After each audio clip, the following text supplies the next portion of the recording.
En Lousame, en Noia, tamén se conmemorou o Día Internacional da Muller, mentres en Lousame se levou a cabo unha mesa redonda con voluntarias europeas e en Noia rendeuse homenaxe ás mulleres do mar.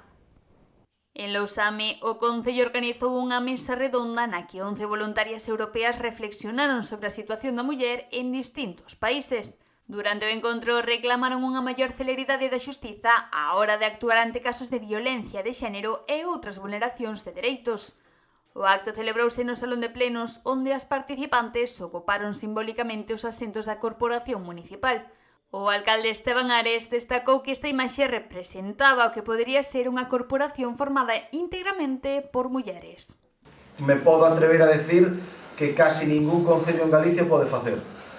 Non só polas voluntarias que temos tanto senior como xuvenis, sino porque incluso temos aquí, como somos dos casi únicos concellos, os dous únicos concellos en Galicia que temos voluntariado europeo, temos aquí a Armenia e a Bulgaria. É dicir, eso noutros concellos non o poden facer, e entonces nos temos que sacarlle partido deso e que elas tamén nos aporten o seu punto de vista, digamos, da súa cultura do seu país, non? Entonces creo que é algo que vai ser productivo, que todos debemos aprender de eso e que podemos sacar conclusións diferentes según as vivencias de cada unha. Voluntarias europeas procedentes de Armenia e Bulgaria compartiron as súas experiencias e advertiron de que, en moitas ocasións, a resposta xudicial non chega a tempo para protexer as vítimas, unha preocupación que tamén expresaron as voluntarias locais. Mentres, en Noia, a programación polo Día da Muller centrouse no recoñecemento ás mulleres do mar.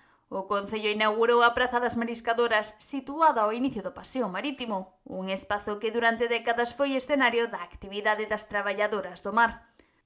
Durante o acto tamén se oficializou o novo nome do Museo do Mar, que pasa a chamarse Museo do Mar Carmen Barcia, en homenaxe a esta histórica armadora da vila.